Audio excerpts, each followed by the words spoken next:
আমার মাঝে মাঝে অদ্ভুত রকমের খাবার খেতে মন চাই। সেদিন আমার বউকে বললাম যে গরুর মাংস দিয়ে মিষ্টি কুমড়া রান্না করার জন্য।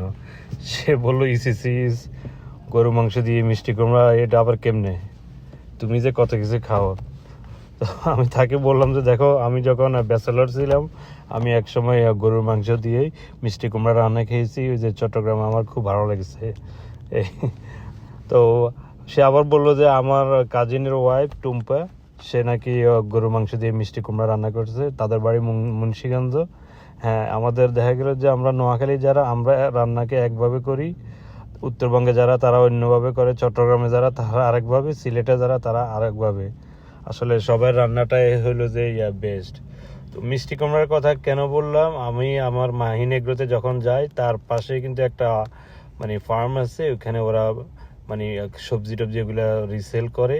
তো হ্যালোইনের সময় গেলাম, হায় রে, তো দেখলাম যে বিশাল কুমড়ার হাট। আমি যে কুমড়ার হাটে হেঁটে হেঁটে কুমড়াগুলো দেখতেছি, এই যে একটা একটা করে হাত দিয়ে ধরে দেখতেছি, মানে অন্যরকম একটা ফিলিংস কাজ করতেছিল আমার, যে কুমড়া এত সুন্দর, এত ভ্যারাইটিসের যে কুমড়া হতে পারে। মানে যেদিকে তাকাই সব কুমড়ার কুমড়া, কুমড়াকে এমনভাবে সাজায় রাখছে, মানে একবার চোখ ফিরাতে পারতেছি না। আমার খুব ভালো লাগে এই যে এত প্রজাতির কুমড়া।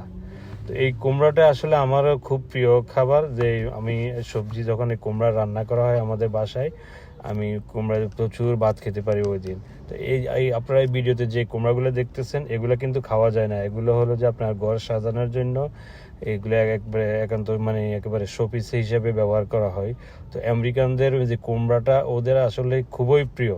খুবই প্রিয় বলতে, ওরা ঘর সাজানো থেকে শুরু করে এমন কোনো কাজ বাদ নেই যে ওরা যে কুমড়া দিয়ে করে না।